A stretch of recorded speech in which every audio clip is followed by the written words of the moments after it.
باللہ من الشیطان الرجیم بسم اللہ الرحمن الرحیم ان اللہ وملائکتہ یصلون علی النبی یا ایہا الذین آمنوا صلوا علیہ وسلموا تسلیما اللہم صلی علی سیدنا و نبینا و شفیعنا و مولانا محمد وعلی آل محمد وبارک وسلم۔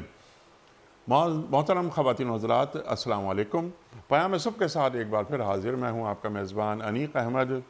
خواتین و حضرات، ماہ مبارک یعنی ماہ رمضان کی آمد ہے۔ اللہ تعالیٰ ماہ رمضان کی برکتیں ہمیں سمیٹنے کی توفیق عطا فرمائے۔ رمضان کتنا اہم مہینہ ہے۔ سرکار دو عالم صلی اللہ علیہ وآلہ وسلم شعبان کی آخری تاریخ کو ایک خطبہ ارشاد فرما رہے ہیں، اور آپ ارشاد فرماتے ہیں کہ قد اظلکم شہر عظیم، کہ لوگو ایک عظیم مہینہ تم پر سایہ فگن ہونے والا ہے۔ یہ کون سا مہینہ ہے؟ یہ وہ مہینہ ہے کہ جس میں اللہ تعالیٰ اپنی رحمتوں کے در کھول دیتا ہے، رحمت، مغفرت اور آتش دوزخ سے نجات، تینوں عشرے۔ اللہ فرما رہا ہے کہ الصوم لی وانا اجزی بہی، روزہ میرے لیے ہے اور میں ہی اس کی جزا دوں گا، یا روزہ میرے لیے ہے میں ہی اس کی جزا ہوں۔ خواتین و حضرات، یہ ماہ مبارک ہم سے کیا تقاضے کرتا ہے؟ ماہ مبارک ہمیں کیسا دیکھنا چاہتا ہے؟ خواتین و حضرات، سرکار دو عالم صلی اللہ علیہ وآلہ وسلم کے معمولات اس ماہ مبارک میں کیا رہے اور کیا رہتے تھے؟ آج ہمیں اور آپ کو ایک پلان بنانا چاہیے کہ ماہ رمضان میں ہمیں کون کون سے کام کرنے چاہیے، تلاوت آیات کے حوالے سے اور اپنی زندگی میں جسے ہم ایک کہتے ہیں کریکٹر بلڈنگ، تعمیر کردار کے حوالے سے یہ مہینہ ہماری کیا مدد کر سکتا ہے۔ رمضان ہمیں خود کو فتح کرنا سکھاتا ہے۔ حلال ہے لیکن اے اللہ تیرا حکم ہے، اس لیے میں اذان مغرب تک اسے خود پر حرام سمجھتا ہوں۔ خواتین و حضرات، بہت ساری باتیں سیکھیں گے اور کچھ جوڑیں گے حالات حاضرہ سے بھی کہ اس ماہ مبارک میں، ماہ رمضان میں جو آیا چاہتا ہے، ہمارے یہاں بازاروں کا ماحول کیا ہو جاتا ہے۔ ہمارے دکاندار جو ماشاءاللہ الحمدللہ اکثریت مسلمانوں کی ہے، کیوں تکلیف پہنچاتے ہیں ریٹ بڑھا کر؟ یہ تو مواسات کا مہینہ ہے۔ تو ہمارا دین ہمیں کیا تعلیم کرتا ہے، یہ ہمیں سکھائیں گے محترم مفتی محمد زبیر صاحب۔ خواتین و حضرات، مفتی محمد زبیر صاحب ایک جانا مانا نام ہمارے ملک کا، فارغ التحصیل دارالعلوم کراچی، محتمم جامعہ صفہ، دنیا اخبار جمعہ ایڈیشن، آپ کے مسائل ان کا حل، اس صفحے کے آپ انچارج۔ خواتین و حضرات، مفتی محمد زبیر صاحب کو خوش آمدید کہتے ہوئے پروگرام کا آغاز اللہ تعالیٰ کے بابرکت نام سے۔ اعوذ باللہ من الشیطان الرجیم، بسم اللہ الرحمن الرحیم۔ یا ایہا الذین آمنوا کتب علیکم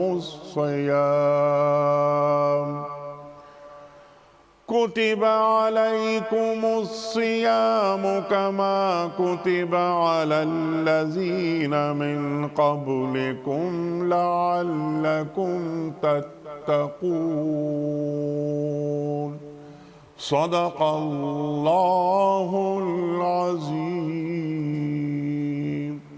اے لوگو جو ایمان لائے ہو، تم پر روزے فرض کر دیے گئے جس طرح تم سے پہلے انبیاء کے پیروؤں پر فرض کیے گئے تھے، اس سے توقع ہے کہ تم میں تقوی کی صفت پیدا ہوگی۔ خواتین و حضرات، پروگرام کا آغاز کرتے ہیں مفتی محمد زبیر صاحب کی خدمت میں۔ پہلا سوال، یا ایہا الذین آمنوا کتب علیکم الصیام، ایمان والوں سے مخاطبت ہو رہی ہے۔ اللہ کیا فرما رہا ہے؟ پہلے کچھ فلسفہ رمضان کا، روزہ کہتے کیسے ہیں، وغیرہ وغیرہ، اور پھر ہم اپنے اصل موضوع پہ آئیں گے کہ استقبال رمضان، رمضان کے مہینے کا استقبال کیسے کرنا چاہیے؟ ارشاد۔ بسم اللہ الرحمن الرحیم، نحمدہ و نصلی علی رسول الکریم، اما بعد۔ سورہ بقرہ کی اس آیت مبارکہ میں اللہ رب العزت نے رمضان کے حوالے سے ایک سب سے اہم ترین بنیادی تعارف کو پیش فرمایا ہے، اور وہ یہ کہ یا ایھا الذین آمنوا کتب علیکم الصیام کما کتب علی الذین من قبلکم لعلکم تتقون، تم پر روزے فرض کیے گئے جیسے کہ پچھلی امتوں پر فرض کیے گئے تھے، اور پھر مقصد بھی آخر کے اندر بیان فرما دیا تاکہ تم تقوی اختیار کرو، متقی بن جاؤ۔ ہر عبادت اور ہر حکم کا ایک بنیادی مرکزی نقطہ ہوتا ہے۔ آپ کے ذہن میں جب بھی آپ کے سامنے حج کا لفظ استعمال کیا جائے گا تو فوری طور پر آپ کے ذہن میں عرفات کا، بیت اللہ شریف کا، منا کا، مزدلفہ کا آپ کے ذہن میں تصور آئے گا۔ جہاد کا تصور، جہاد کا لفظ کہا جائے تو ظاہر ہے کہ کفار کے مقابلے میں قتال، جنگ کرنے کا تصور آئے گا۔ اسی طریقے سے عمرہ، صفا مروہ کا تصور آئے گا، بیت اللہ کے طواف کا تصور آپ کے ذہن میں آئے گا۔ تو اس آیت مبارکہ میں رمضان کا بنیادی اور کلیدی تعارف پیش فرمایا، اور وہ تعارف ہے روزہ۔ جب بھی ہم کسی کے سامنے رمضان کی بات کرتے ہیں تو ہر عام بندے کو یہ بات معلوم ہے، اچھا رمضان کے مہینے کا تذکرہ، وہی مہینہ جس میں روزہ رکھا جاتا ہے، گویا کہ روزے کے بارے میں اللہ رب العزت نے ارشاد فرما دیا۔ تو یہ اس کا ایک بنیادی، مرکزی، کلیدی اور انتہائی اہم ترین تعارف ہے کہ اللہ رب العزت نے اس کے اندر روزے کو فرض کیا۔ دیکھیے آیت کے شروع کے اندر اللہ تعالیٰ فرماتے ہیں یا ایھا الذین آمنوا، اے وہ لوگ جو ایمان لائے۔ پہلی بات تو یہی سمجھنی چاہیے کہ جب کبھی اللہ کوئی اہم ترین، مؤکد اور غیر معمولی اہمیت کا حامل حکم خداوندی کو بیان فرماتے ہیں تو اس سے پہلے یا ایھا الذین آمنوا کا اسلوب بیان فرماتے، یہ طرز اختیار فرماتے ہیں۔ وجہ اس کی یہ کہ وہ لوگ جو مجھ پر ایمان لائے، جو مسلمان ہوئے، لہٰذا اب اگر کوئی حکم میں دے رہا ہوں تمہیں ظاہری طور پر کتنا ہی بھاری نظر آ رہا ہو، کتنا ہی پرمشقت نظر آ رہا ہو، لیکن یہ بات ذہن کے اندر رکھو کہ تم ایمان لا چکے ہو، تمہارا اور ہمارا ایک ایگریمنٹ ہو چکا ہے، ایک تمہارا اور ہمارا معاہدہ ہو چکا ہے، اور تم دائرہ اسلام کے اندر داخل ہو چکے ہو۔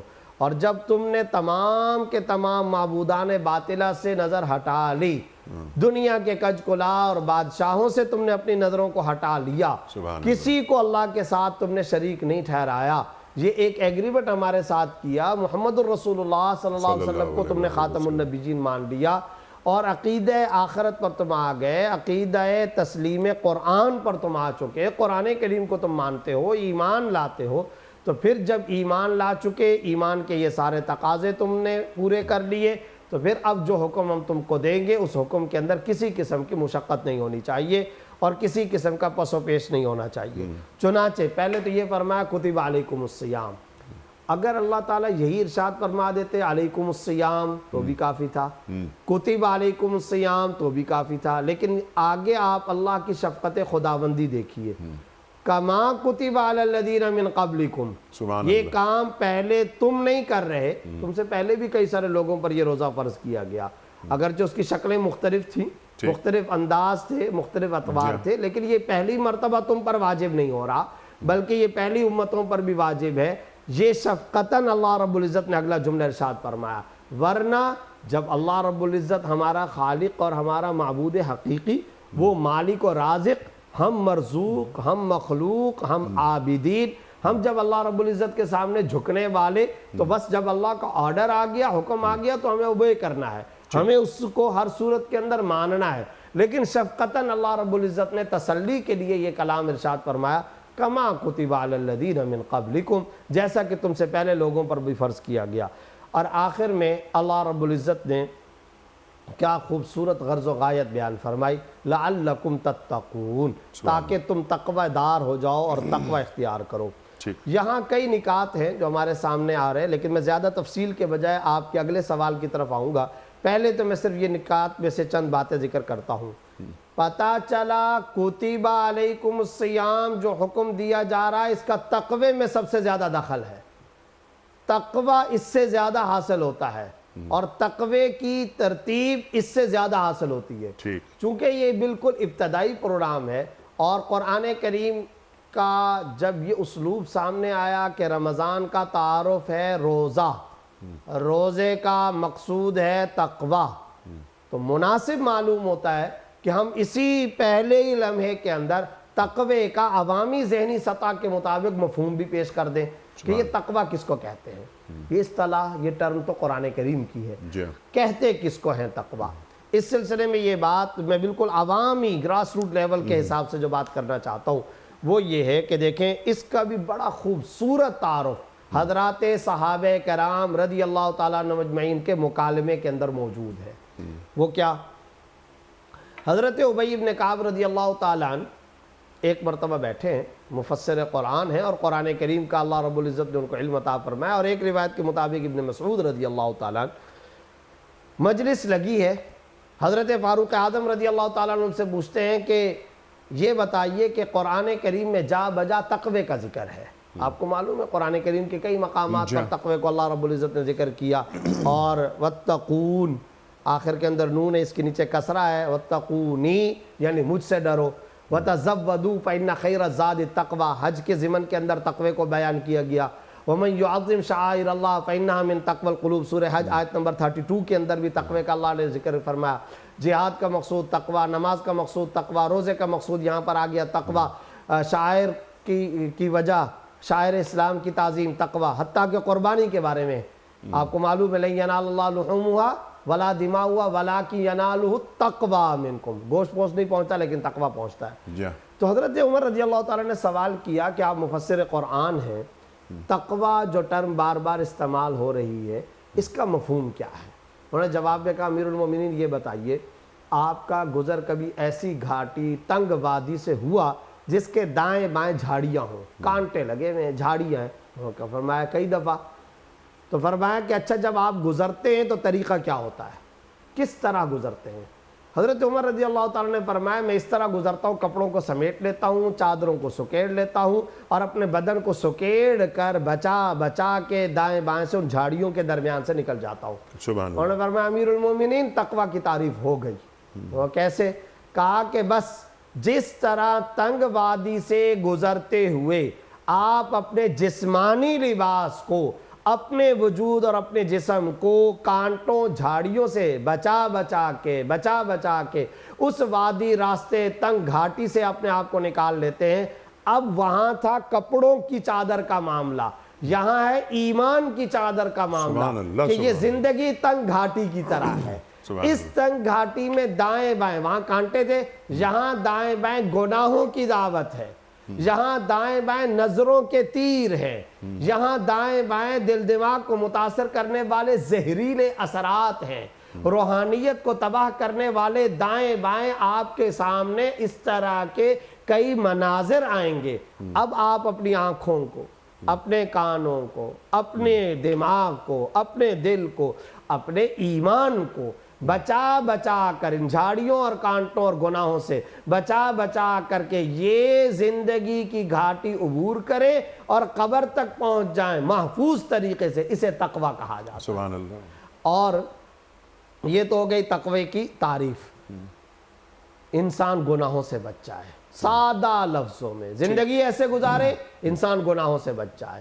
ہر طرح کے گناہ، روحانی جسمانی، آنکھوں سے متعلق، زبان سے متعلق، کانوں سے متعلق، ہاتھوں اور پیروں سے متعلق، دل اور دماغ سے متعلق، ان گناہوں سے اپنے آپ کو بچا لے.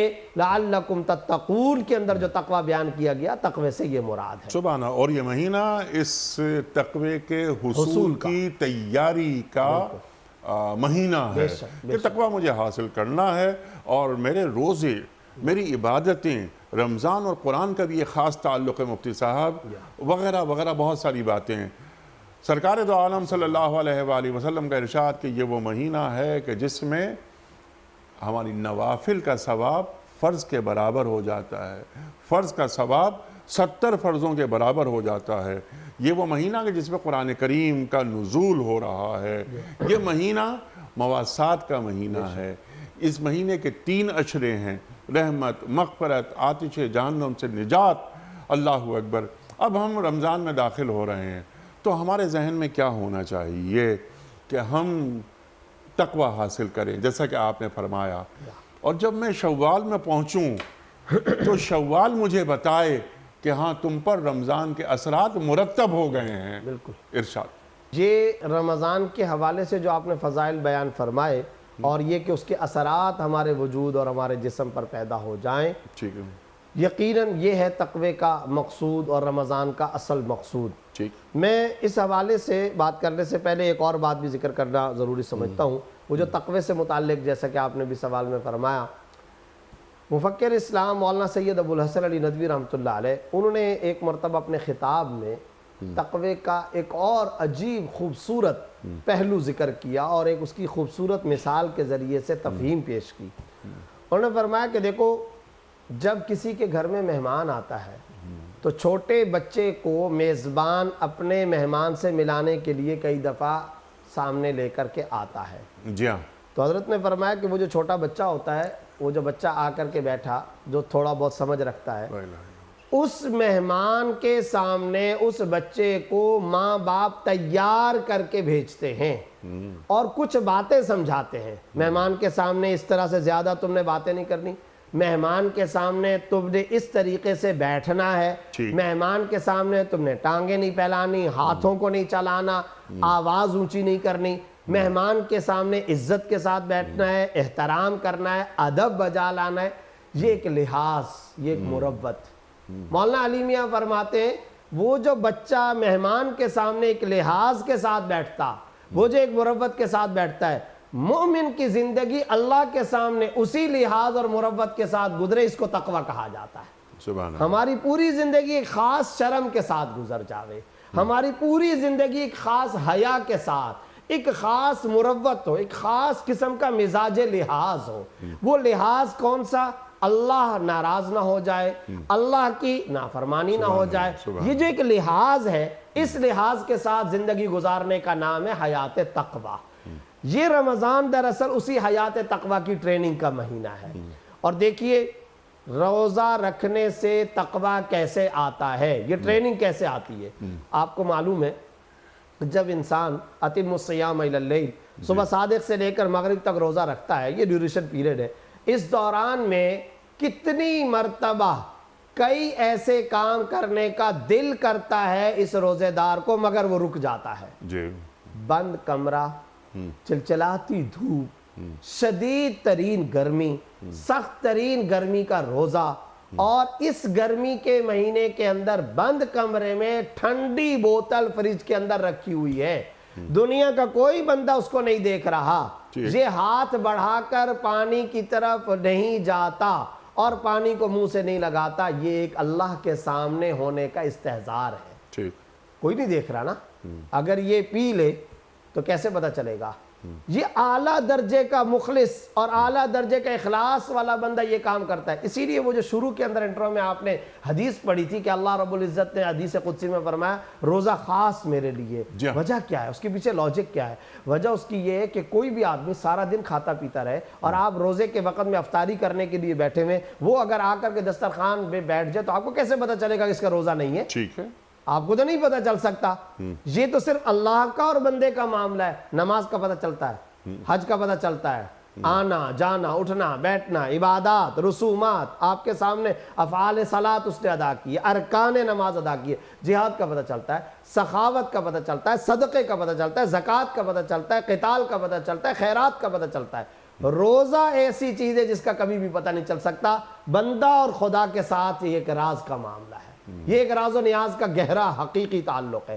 اب یہ جو اللہ اور بندے کا خاص تعلق ہے، یہ ہے دراصل کس طرح پانی پینے سے رکا، بھوک لگ گئی کھانے سے رک گیا، یہ جو بار بار رک رہا ہے نا۔ اور اسی طرح آپ کو پتہ ہے رمضان کے اندر بھی آپ اس کے اوپر کئی دفعہ گفتگو کروائیں گے، غلط گفتگو نہیں کرنی چاہیے، گالم گلوچ نہیں کرنی چاہیے، بے جا غصہ نہیں کرنا چاہیے۔ یہ جتنے بھی احکام آ رہے ہیں، ان احکام پر روزے دار دوران روزہ عمل کرتا ہے تو یہ دراصل اپنی خواہشات نفسانیہ کو دبا رہا ہے۔ اس روزے کے ذریعے یہ خواہشات نفسانیہ دب رہی ہے۔ ازدواجی زندگی سے اپنے آپ کو روک رہا، پینے سے روک رہا، کھانے سے روک رہا. تو یہ جو بار بار رک رہا ہے، ہر لمحے کے اندر رک رہا ہے، یہی تو تقویٰ ہے، یہی تو ٹریننگ ہے. اور اللہ رب العزت اسی سے وہ مقصود حاصل کروانا چاہتے ہیں. الدنیا سجن المومن و جنت الکافر. دنیا مومن کے لیے قید خانہ ہے. جب تم نے یہاں پر ٹریننگ حاصل کر لی، اب شوال کا مہینہ آئے گا، تجارت کے لیے جب جاؤ گے تو وہاں پر غلط تجارت سے اسی طرح رکو جیسے روزے میں پانی پینے سے رکے تھے. اب تم اسی طریقے سے سود خوری سے بچو جیسے کھانا کھانے سے رکے تھے. اب تم عام زندگی کے اندر گالم گلوچ سے، ناجائز اور حرام سے اسی طرح رکو جیسے روزے کے اندر ازدواجی تعلق سے رکے تھے. جیسے روزے کے اندر بار بار رکنے، نفسانی خواہشات کو دبانے، طبیعت کو کنٹرول کرنے کا بار بار تم نے مظاہرہ کیا تھا، اب عام زندگی کے اندر بھی یہی کرو. اسی لیے مولانا علی میاں صاحب رحمۃ اللہ نے فرمایا ایک ہوتا ہے رمضان کا روزہ، ایک ہوتا ہے زندگی کا روزہ. رمضان کا روزہ دراصل زندگی کے روزے کی یاد دلاتا ہے. رمضان کا روزہ دراصل زندگی کے روزے کی ٹریننگ کرواتا ہے. اس لیے ہمیں اس مہینے کے اندر اس طرف متوجہ ہونا چاہیے. ایک نکتہ جو میں تمام ناظرین و سامعین سے کہتا ہوں، اپنی زبان، اپنے دل، اپنے دماغ اور اپنی طبیعت پر قابو پانے کی عادت حاصل کر. سبحان اللہ. کنٹرول کرنے کی عادت حاصل کر لو. بس یہ جس نے حاصل کر لیا اسے تقوی کی روح مل گئی. اور آپ کو معلوم ہے کہ الاستقامہ فوق الکرامہ، الاستقامہ فوق الف کرامہ. یہ استقامت، ڈٹ جانا، صبر کر جانا، رک جانا، یہ ہے اصل میں ایمان کی روح، یہ ہے اصل میں تقوی کی روح. اب آتے ہیں وہ جو آپ نے حدیث کی طرف، جو خطبہ کی طرف اشارہ کیا، اس میں بھی آپ صلی اللہ علیہ وسلم نے فرمایا ھذا شہر الصبر، صبر کا مہینہ ہے. والصبر ما ثوابہ الا الجنہ، صبر کا اور کوئی اجر نہیں سوائے جنت کے. براہ راست جنتی یہ بنے گا، صابرین کے لیے الگ دروازہ. انما یوفی الصابرون اجرہم بغیر حساب. قرآن کریم کیا کہہ رہا ہے کہ اللہ رب العزت صبر کرنے والے کو سب سے زیادہ بغیر شمار وزن اور تول اور ناپ کے اجر عطا کرتا ہے. کسی عمل کے بارے میں اللہ رب العزت نے یہ بات ارشاد نہیں فرمائی. تو اس سے پتہ یہ چلا کہ رمضان صبر کا مہینہ، تقوی کا مہینہ، طبیعت پر کنٹرول کرنے کا مہینہ. جو بندہ یہ راز پا گیا کہ مجھے رمضان کے اندر یہ ٹریننگ حاصل کرنی ہے، یقین جانی انیق صاحب اعلیٰ درجے کا عبادت گزار بندہ بھی یہی بنے گا، زاہد و پرہیزگار بھی یہی بنے گا. گھریلو زندگی کے اندر بھی اس کی خوشگواری آئے گی، عام زندگی کے اندر بھی خوشگواری آئے گی. گھریلو زندگی میں کیسے آئے گی؟ روزے سے گھریلو زندگی کیسے صحیح ہو رہی ہے؟ یہ جو میں نے لفظ کہا، دیکھیے جب وہاں صبر کر رہا ہے نا، تقویٰ کر رہا ہے، جب بار بار کنٹرول کر رہا ہے، تو گھریلو زندگی خراب کب ہوتی ہے؟ گالم گلوچ کرنے سے، اپنی طبیعت پر کنٹرول نہ کرنے سے، غصہ کرنے سے. اولاد انسان کی باغی کب بنتی ہے؟ بے جا غصہ کرتا ہے. بیوی نافرمان کب بنتی ہے؟ بات نہیں سنتا، مزاج کا ترش ہے، تلخ ہر وقت گفتگو کرتا ہے. لوگ اس کے قریب کیوں نہیں آتے؟ ہر دل عزیز یہ کیوں نہیں بنتا؟ ہر ایک کے لیے کاٹ کھانے کو دوڑتا ہے. روزے نے سکھا دیا رک جاؤ، رک جاؤ، پہلے تولو پھر بولو. تحریر تقریر میں پہلے یہ طے کرو کسی عدالت میں مجھے ثابت کرنا ہوگا، یہ طے کرو پھر جملہ زبان سے نکالو. اب اگر کوئی اپنی گفتگو میں ان تمام آداب کا لحاظ کر رہا ہو، لڑائی ہو سکتی ہے اس کی کسی سے، کبھی جھگڑا ہو سکتا ہے، خوشگوار زندگی ہو سکتی ہے. صرف ایک نقطہ، ایک نسخہ کسی طریقے سے انسان اور یہ مرد مومن حاصل کر لے. نقطہ یہ ہے تقوی اختیار کرنا، صبر اختیار کرنے کے لیے طبیعت پر کنٹرول کرنے کا مزاج بنا دے. سبحان اللہ. یہ ہے اصل میں نقطہ. سبحان اللہ، سبحان اللہ. یہ مزاج، اور یہ مزاج مطلوب ہے رمضان میں بھی اور رمضان کے علاوہ بھی اللہ تعالیٰ کو. مفتی صاحب، یہ مہینہ ماہ رمضان، یہ ماہ نزول قرآن بھی ہے نا. شہر رمضان الذی انزل فیہ القرآن ھدی للناس، ہدایت پا لینے کا مہینہ ہے یہ. انا انزلناہ فی لیلۃ القدر. قرآن کا اور رمضان کا آپس میں کوئی تعلق ہے؟ رمضان کے تعلق سے اللہ تعالیٰ نے جتنی باتیں فرمائیں آپ نے بیان فرما دی، لیکن کیا میں ایک اپنے شیڈول میں ایک چیز یہ بھی ڈال لوں کہ مجھے کم از کم ایک سپارہ روز پڑھنا ہے تاکہ پورا قرآن کریم اس ماہ مبارک میں ختم ہو جائے، اور قرآن کریم کو صرف پڑھنا ہی نہیں ہے بلکہ سمجھ کے پڑھنا ہے، اور اس نیت سے پڑھنا ہے کہ جو میں سمجھ رہا ہوں میں اس کا عامل بھی بنوں گا۔ ارشاد۔ حضرت انس رضی اللہ تعالی عنہ نے حضرات صحابہ کرام کا اور عہد رسالت اور عہد رسالت کے بعد صحابہ کرام کا نقشہ کھینچا ہے۔ کان المسلمون اذا دخلوا فی شعبان اکبوا علی المصاحف، اللہ اکبر۔ کہ جب شعبان کا مہینہ آ جاتا تھا، رمضان کی بھی تیاری شروع ہوتی تھی، جی ہاں۔ تو رمضان تو بعد کی بات ہے، جب شعبان کا مہینہ آ جاتا تھا تو مسلمان الٹ پڑھتے تھے۔ اکبو علی المصائب، یہ عربی کا لفظ ہے، اس کو اردو کیا ترجمہ کیا جائے گا، یعنی تڑپ کر لپک کر متوجہ ہو جاتے تھے مصاحف قرآنی پر، سبحان اللہ۔ قرآنی مصاحف کو لیتے تھے۔ اور آگے کیا جملہ ہے، فَقَرَؤُوهَا، پھر وہ قرآن کریم کو پڑھتے تھے۔ اور اگلا جو تعارف کرایا، وَأَخْرَجُوا زَكَاةَ أَمْوَالِهِمْ لِتَقْوِيَةِ الضَّعِيفِ وَالْمِسْكِينِ عَلَى صِيَامِ رمضان۔ اور یہ صحابہ اور یہ مسلمان اس دور میں اپنے اموال کی زکوٰۃ نکالنا شروع کر دیتے تھے تاکہ ایک کمزور، نادار اور غریب مسلمان روزہ رکھ سکے اور روزہ رکھنے کی تقویت حاصل کر سبحان سکے، اللہ۔ ضعیف اور مسکین۔ اب آپ دیکھیں یہاں دو باتیں صحابہ کرام کا تعارف رمضان کے حوالے سے کرایا گیا۔ کیا؟ اذا دخلوا فی شعبان اکبوا علی المصاحف، پہلا تعارف یہ کہ قرآن کریم کی طرف لپک کر تڑپ کر متوجہ ہو جاتے تھے۔ تو آپ نے جو فرمایا کہ رمضان اور قرآن اتنا گہرا تعلق، اور یہ گہرا تعلق پیدا کیسے ہوا؟ قرآن کریم خود اس کو بیان کرتا ہے، شہر رمضان الذی انزل فیہ القرآن۔ اگلی آیات کے اندر یہی ہے کہ شہر رمضان کا اللہ تعالیٰ کیا تعارف کرا رہا ہے، یہ وہ مہینہ ہے جس میں قرآن نازل ہوا۔ سورۃ القدر ہے، لیلۃ القدر کا کیا تعارف ہے، انا انزلناہ فی لیلۃ القدر۔ اور دوسری سورت کے اندر، سورہ حامیم کے اندر کیا، انا انزلناہ فی لیلۃ مبارکہ، ہم نے اس قرآن کریم کو لیلہ مبارکہ میں، تو شہر رمضان الذی انزل فیہ القرآن، انا انزلناہ فی لیلۃ القدر، انا انزلناہ فی لیلۃ مبارکہ۔ ہر جگہ پر اللہ رب العزت رمضان کا تعارف کرا رہے ہیں نزول قرآن سے۔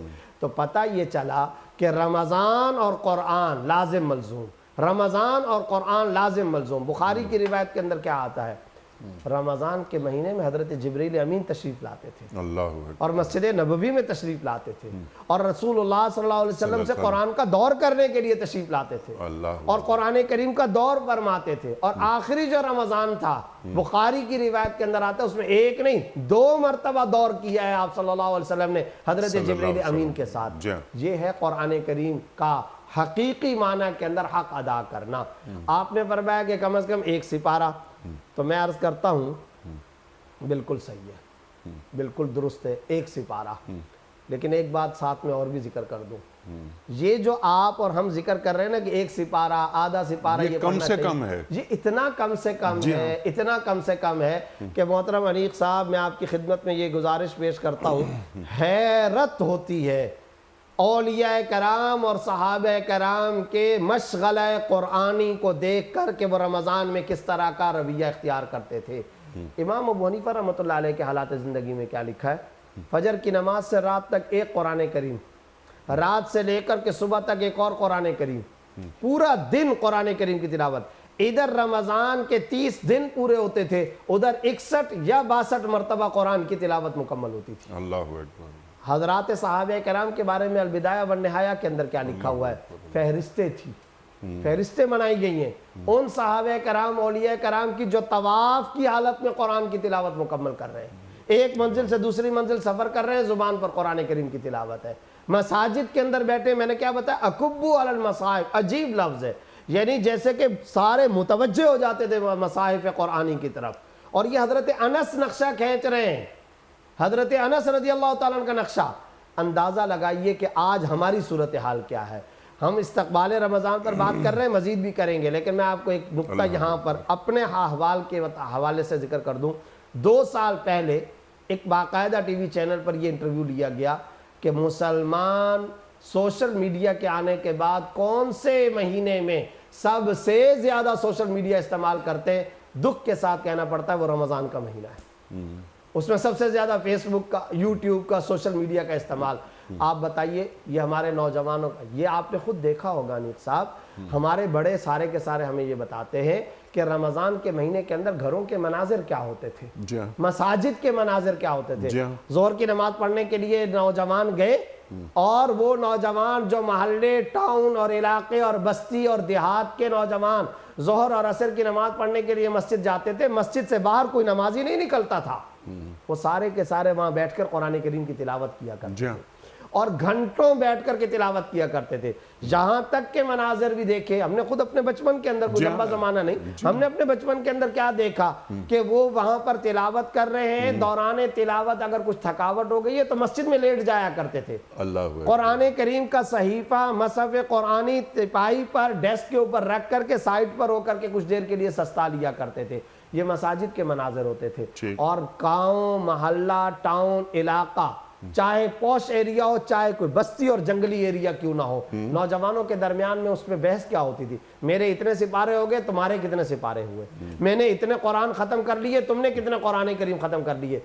اقدار بدل گئی، اور زمانہ بدل گیا، اور گھروں کی خواتین کیا گفتگو فرماتی تھیں، اور وہ اہتمام کرتی تھیں کہ رمضان آ رہا ہے تو رمضان کو ایک محض ایک رسم کے طور پر نہیں لیا جانا چاہیے۔ بالکل ایسا ہی ہے، گھروں کی خواتین کے اندر دادیاں، نانیاں، تو وہ تو عام دنوں کے اندر بھی تلاوت قرآن کر، میں ان کی بات نہیں کر رہا، نوجوان بہنیں ہماری، ان کے درمیان ریس لگتی تھی، ان کے درمیان ایک جذبہ مسابقت ہوتا تھا، آگے بڑھنے کا جذبہ۔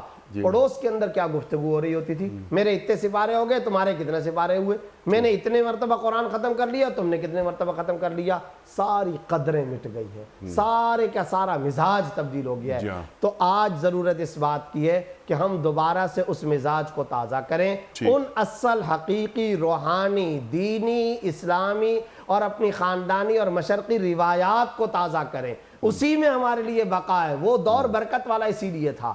تو ایک تو آپ نے جو سوال فرمایا کہ قرآن کریم کا اور رمضان کا کیا رشتہ ہے، یہ ہے رشتہ، اور ہمیں اس طرف آنا چاہیے اور مسلسل تلاوت قرآن کو حرز جان بنانا چاہیے۔ سبحان اللہ، کو سیکھنا چاہیے، سمجھنا چاہیے، کسی بڑے کی صحبت اختیار کرنی چاہیے، مرشد کے پاس جانا چاہیے، کونوا مع الصادقین۔ اور مفتی صاحب اگر وقت ہو تو اعتکاف کرنا چاہیے، بالکل صحیح، اور اس اعتکاف میں، اس خلوت میں اللہ کو اللہ سے مانگنا چاہیے۔ بالکل یہی بات ہے۔ اعتکاف والی جو عبادت ہے یہ ایک ایسی غیر معمولی عبادت ہے کہ اس میں خود بندے کو راز و نیاز کا موقع مل جاتا ہے۔ بندہ دنیا کے جھمیلوں سے، دنیا کے تمام جھکڑ جھولوں سے، مصیبتوں سے اور اپنی زندگی کے عام روٹین سے الگ تھلگ ہو جاتا ہے۔ اچھا، وہاں اعتکاف کے اندر صرف تلاوت کا موقع نہیں ملتا، تدبر قرآن کا بھرپور موقع ملتا ہے۔ آپ مسجد کے اندر بیٹھیں، اور اگر اعتکاف کی جب آپ نے بات فرمائی، اعتکاف کی روح کو اگر سامنے رکھا جائے، ہے کیا وہ روح؟ آ گیا ہوں یا اللہ میں تیرے دربار کی چوکھٹ پر، نہیں جاؤں گا جب تک تو بخشش نہیں کرے گا۔ اے اللہ میں آ گیا ہوں مغفرت کروانے کے لیے، اور اے اللہ میں صرف اس مقصد کے لیے آیا ہوں اور تیرے دروازے پر آیا ہوں، بھکاری بن کر کے آیا ہوں، ایک بیگر بن کر کے آیا ہوں، اور یا اللہ تجھے راضی کرنے کے لیے آیا ہوں۔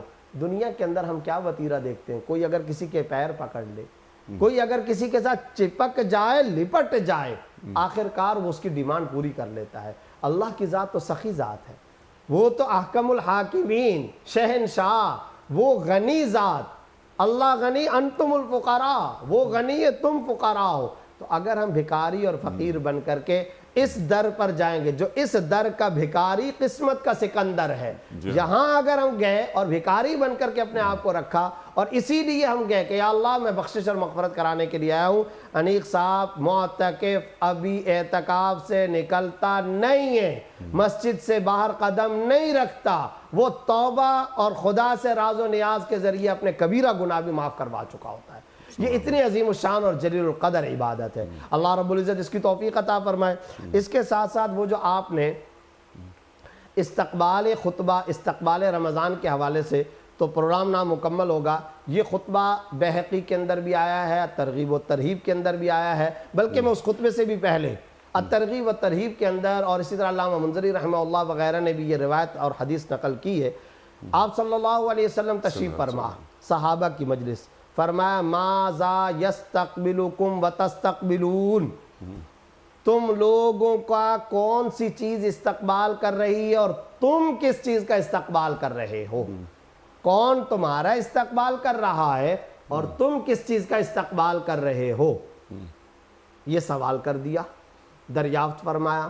حضرت عمر رضی اللہ تعالیٰ عنہ مجلس میں بیٹھے ہیں، یا رسول اللہ کوئی وحی آنے والی ہے، یعنی جب سوال کیا تو یا رسول اللہ کوئی وحی آنے والی ہے، اس کا استقبال اور اس کا انتظار کیا جائے، فرمایا نہیں۔ تو فرمایا یا رسول اللہ کوئی جنگ ہونے والی ہے، کوئی جہاد اور جنگ کی خبر ہے، فرمایا نہیں۔ اب آپ صلی اللہ علیہ وسلم نے جو رمضان کا کیا خوبصورت تعارف پیش فرمایا، فرمایا کہ ان اللہ یغفر فی اول لیلۃ من ھذا الشہر لکل اہل القبلہ، ایک ایسا مہینہ آنے والا ہے جس کی پہلی رات میں اللہ ہر اہل قبلہ کی مغفرت فرما دے گا۔ اللہ، یعنی ہر وہ اہل قبلہ جو خانہ کعبہ اور بیت اللہ کو اپنا قبلہ مانتا ہے یعنی کہ مسلمان ہے، تو اللہ رب العزت اس کی بخشش اور مغفرت فرما دے گا۔ کیا مطلب؟ یعنی بخشش والا مہینہ آ رہا ہے، اللہ، مغفرت والا مہینہ آ رہا ہے۔ تو سب سے پہلے آج کا جو دن ہے وہ ہم اس یقین کے ساتھ رمضان کا استقبال کریں کہ اب جو سایہ پگن ہونے والا مہینہ آ چکا، آنے والا، اللہ تعالیٰ ہم کو پہنچائے، تو یہ مہینہ بخشش اور مغفرت والا۔ پھر ساتھ ہی ساتھ وہ روایت بڑی مشہور ہے، کئی کتابوں میں آئی ہے، آپ صلی اللہ علیہ وسلم انتظار کہاں سے شروع کرتے تھے؟ رجب سے، اللہم بارک لنا فی رجب و شعبان وبلغنا رمضان، وفی روایہ وبارک لنا فی رمضان، اے اللہ رجب اور شعبان کے مہینے میں ہمارے لیے برکت عطا فرمائیے۔ اور اگلا جملہ یہ، ہمارے وجودوں کو کسی طرح یا اللہ رمضان تک پہنچا دیجیے، ہم رمضان تک کسی طریقے سے چلے جائیں، ہم کسی طرح اتنی زندگی پالیں کہ ہم رمضان تک چلے جائیں۔ اور دوسری روایت میں ہے اللہ بارک لنا فی رمضان، ہمارے لیے رمضان کے اندر برکت عطا فرمائیے۔ یہ ہے استقبال رمضان، اس یقین کے ساتھ اور اس استحضار کے ساتھ ہمیں رمضان کا استقبال کرنا چاہیے۔ اور ایک بات یہ بھی ذہن کے اندر رکھنی چاہیے کہ جب آپ نے یہ فرمایا رمضان اور قرآن لازم ملزوم ہے، ٹھیک، آپ نے فرمایا کہ رمضان میں تلاوت قرآن ہونی چاہیے، رمضان میں ہم تلاوت کا کتنا معمول بنائیں، تو پھر میں ایک اور روحانی پہلو کی طرف بھی اشارہ کرنا ضروری سمجھتا ہوں، وہ ہے رمضان اور بخشش۔ جی، رمضان اور مغفرت کا بڑا گہرا تعلق ہے۔ رمضان پائے کوئی بندہ اور بخشش نہ کروا سکے، اس سے زیادہ بدقسمت انسان کوئی نہیں ہے، سبحان اللہ، اس سے زیادہ بدبخت انسان کوئی نہیں ہے۔ اور آپ کو معلوم ہے، خود آپ صلی اللہ علیہ وسلم کی بھی وہ حدیث ہے کہ ایک سیڑھی پر قدم مبارک رکھا، فرمایا کہ ہلاک ہو جائے وہ شخص، برباد ہو گیا وہ شخص، اور پھر پوچھا گیا کہ کون سا، اس میں 3 قسم کے افراد، اور اس کے اندر کیا؟ والدین کو پایا، راضی نہیں کر سکا، جنت نہیں، بخشش اور مغفرت نہیں کروا سکا، میرا نام گرامی آیا، درود نہیں پڑھا، اور رمضان پائے، آخری عشرہ پائے، رمضان پائے، اور وہ اپنی بخشش نہ کروا سکے، تو فرمایا وہ ہلاکت کے اندر، بربادی کے اندر مبتلا ہو گیا وہ شخص۔ تو ہمیں ایک اور اللہ کے رسول صلی اللہ علیہ وسلم آمین فرما رہے ہیں حضرت جبریل کی اس بات پر، آمین فرماتے چلے جا رہے ہیں کہ اللہ اس کو قبول فرما۔ تو ایک بات جو آج پہلے دن ہی، یعنی جب ہم رمضان کا استقبال کرنے جا رہے ہیں، شعبان کے آخری دن، ہمیں ایک اہم ترین نقطے کی طرف ضرور آنا چاہیے۔ ایک ناظرین و سامعین میں سے فرد طے کرے یہ رمضان بخشش والا رمضان بناؤں گا، ٹھیک، رمضان اس حالت میں مجھ سے الوداع ہو کہ اللہ تعالیٰ میری بخشش فرما چکا ہو، میری مغفرت کا فیصلہ اور اعلان فرما چکا ہو۔ اچھا، اب جب بخشش کی بات آ گئی ہے، 4 کام ہمیں کرنے چاہیے۔ یہ ہے رمضان کا لائحہ عمل، ٹھیک، کثرت استغفار، ٹھیک، استغفار کی کثرت تلاوت قرآن، 2، کثرت صدقہ و خیرات، ٹھیک، کثرت دعا۔ اب ان میں سے 4 چیزوں کو لے لیں۔ رمضان خود بخشش والا مہینہ ہے، پھر آپ اس میں استغفار کی کثرت کا اہتمام کریں گے، یقیناً اللہ رب العزت معافی فرما دیں گے۔ ٹھیک، عام مہینہ بھی ہوتا اور آپ اللہ تعالیٰ سے معافی مانگتے رہتے، استغفار کا اہتمام کرتے رہتے، تو اللہ رب العزت معاف فرما دیتے، عذاب نہ ڈر۔ پھر رمضان ہے ہی بخشش کا سیزنل مہینہ، ہے ہی سخاوت خدا بندی کا مہینہ، ہے ہی بخشش اور مغفرت کا مہینہ۔ آپ نے جیسا کہ فرمایا تھا کہ رمضان کا تعارف حدیث کے اندر کیا آ رہا ہے؟ اولہ رحمہ، اوسطہ مغفرہ، آخرہ عتق من النار۔ پہلا عشرہ رحمت، رحمت کی آغوش میں سب آ جاؤ۔ دوسرا عشرہ ہے مغفرت کا، اب آ گئی مغفرت۔ اور آخری عشرہ بھی اگر غور کریں تو مغفرت کا عتق من النار، جہنم سے آزادی کا وہ بھی مغفرت کا مہینہ۔ تو ایک تو بات یہ ہے کہ ہمیں اگر مغفرت والا رمضان بنانا ہے اس رمضان کو، کثرت استغفار۔ دوسرے نمبر پر میں نے ذکر کیا کثرت تلاوت قرآن، اور اس کی وجہ وہی ہے جیسا کہ میں نے بتایا کہ خود آپ صلی اللہ علیہ وسلم قرآن کریم کی تلاوت کر رہے، صحابہ کرام تلاوت کر رہے، فہرستیں میں نے آپ کے سامنے ذکر کر دی۔ اسی طریقے سے اکبو علی المصاحف، حضرت انس فرما رہے ہیں کہ صحابہ کرام صحیفوں کی طرف متوجہ ہو جاتے، تو کثرت تلاوت قرآن۔ تیسرے نمبر پر کثرت صدقہ اور خیرات۔ یہ کیوں؟ اس کی وجہ یہ ہے کہ دیکھیں یہ جو ابھی میں نے حدیث پیش کی تھی، جس حدیث کے اندر الفاظ یہ آئے ہیں حضرت انس رضی اللہ تعالیٰ عنہ کی کہ کیا جب صحابہ کرام شعبان کا مہینہ داخل ہوتا پہلا کام کرتے اکبوا علی المصاحف، مصاحف کی طرف متوجہ، وَأَخْرَجُوا زَكَاةَ أَمْوَالِهِمْ لِتَقْوِيَةِ الضَّعِيفِ وَالْمِسْكِينِ عَلَى صِيَامِ رمضان، مال کو نکالتے، مال کی زکوٰۃ نکالتے، صدقہ خیرات۔ کیوں؟ اس لیے صدقہ اور خیرات کرتے تھے تاکہ ضعیف اور نادار آدمی آرام سے رمضان کے روزے رکھ سکے۔ حضرت سلمان فارسی رضی اللہ تعالیٰ عنہ سے مروی جو خطبہ ہے آپ صلی اللہ علیہ وسلم کا، جو شعبان کے آخری دن کے اندر فرمایا، اس خطبے کے اندر بھی آپ صلی اللہ علیہ وسلم نے کیا ارشاد فرمایا؟ آپ اندازہ لگائیے کہ نبوی ترغیب کا، فرمایا من افطر صائما، اور آگے فرمایا من افطر صائما من مزقۃ لبن او تمرہ او کأس من لبن او کأس من ماء، یہ سب الفاظ مختلف قسم کے الفاظ آ رہے ہیں، سقاہ اللہ سبحانہ وتعالی من حوض یوم القیامہ۔ اللہ اکبر۔ جو آدمی کسی روزے دار کو افطار کروائے گا، روزہ افطار کروائے گا، اب آپ صلی اللہ علیہ وسلم فرما رہے ہیں اللہ رب العزت قیامت والے دن میرے حوض کوثر سے اس کو جام عطا فرمائیں گے سبحان اللہ، اور اس کو پانی پلائیں گے۔ اچھا، صحابہ کرام کی مجلس کے اندر روایت کے اندر آتا ہے آپ صلی اللہ علیہ وسلم نے 3-4 چیزوں کا تذکرہ فرمایا۔ دودھ کا گلاس جو پلا دے، کھجور دے دے، اور ساتھ میں پانی کا بھی ارشاد فرمایا، یعنی کم سے کم یہ اگر دے دے گا تو اللہ حوض کوثر سے پانی پلائے گا۔ اللہ صحابہ کرام میں کئی غریب بھی تھے، کئی کمزور بھی تھے، معاشی اعتبار سے بھی کمزور۔ کسی نے یہ سوال کیا یا رسول اللہ اگر دودھ کا گلاس میسر نہ ہو، اگر پانی ہے لیکن کھجور نہیں ہے، آپ کو معلوم ہے کہ یہ صحابہ کرام میں کئی عمرا بھی تھے، کئی غریب بھی تھے، لیکن وہ غریب معاشی اور ظاہری اعتبار سے، ورنہ چشم فلک نے ایسے انسان کبھی نہ دیکھے۔ آج ہم ان کے نام کی روٹی کھاتے ہیں جی، یہ دنیا انہی کی وجہ سے قائم ہوئی۔ اللہ رب العزت نے ان صحابہ کرام کو کیا مقام بلند عطا فرمایا۔ تو یہ سوال کیا ایک صحابی نے کہ یا رسول اللہ اگر دودھ کا گلاس نہ ملے، کھجوریں نہ ملے، فرمایا اگر کچھ بھی نہیں ملا، روزے دار کو تم نے پانی کا ایک گلاس بھی دے دیا، قیامت والے دن میں حوض کوثر سے اس کو پانی پلاؤں گا۔ سبحان اللہ، سبحان اللہ۔ اور اسی خطبے کے اندر یہ بھی ہے کہ اگر کوئی آدمی کسی کو روزہ افطار کرا دے، اس کو روزے کے بقدر اجر ملے گا، من غیر ان ینتقص من عملہ، بغیر اس کے کہ اس کے عمل سے کسی قسم کی کوئی کٹوتی اور کمی کی جائے۔ یعنی جتنا روزہ رکھنے والے کو روزے کا اجر و ثواب ملے گا، اتنا ہی اجر و ثواب ملے گا ہمارے ہاں جو شخص کسی دوسرے کو افطار کرائے گا۔ انیق صاحب، یہ ایک بات تو میں نے ذکر کر دی، اور صدقہ و خیرات کی طرف ہم سب کو متوجہ ہونا چاہیے، لیکن عرب دنیا کے اندر بھی اور پاکستان کے اندر بھی یہ ایک اچھی چیز ہم دیکھتے ہیں، اور کئی دفعہ ہماری زندگیوں کے اندر ہم نے یہ مناظر دیکھے رمضان کے اندر کہ الحمدللہ کراچی کے اندر کئی دفعہ سڑکوں پر لوگ روزے افطاری کے وقت میں نکل آتے ہیں، انہوں نے روزے افطار کے کاؤنٹر بنائے ہوئے ہیں جس میں ہزاروں لوگ اس شہر میں افطار سے پہلے افطار کرتے ہیں۔ کیا خوبصورت روحانی مناظر، اور یہ منظر پاکستان میں ہم نے کراچی کے علاوہ کہیں نہیں دیکھا۔ بالکل، کراچی کے اندر یہ مناظر صبح شام ہم دیکھتے ہیں، اور ہر رمضان کے اندر دیکھتے ہیں، اور ایک نور کی چادر گویا تنی ہوئی ہوتی ہے، رمضان کی برکتیں قابل تعریف۔ مفتی صاحب، آخری بات، وقت مکمل ہو رہا ہے۔ یہ رمضان کے مہینے میں ہمارے دکاندار، ہمارے تجارت سے وابستہ افراد کیوں قیمتوں کو بڑھا دیتے ہیں؟ آپ نے فرمایا یہ مواسات کا مہینہ ہے، یہ غمگساری کا مہینہ ہے، یہ صدقہ و خیرات کا مہینہ ہے۔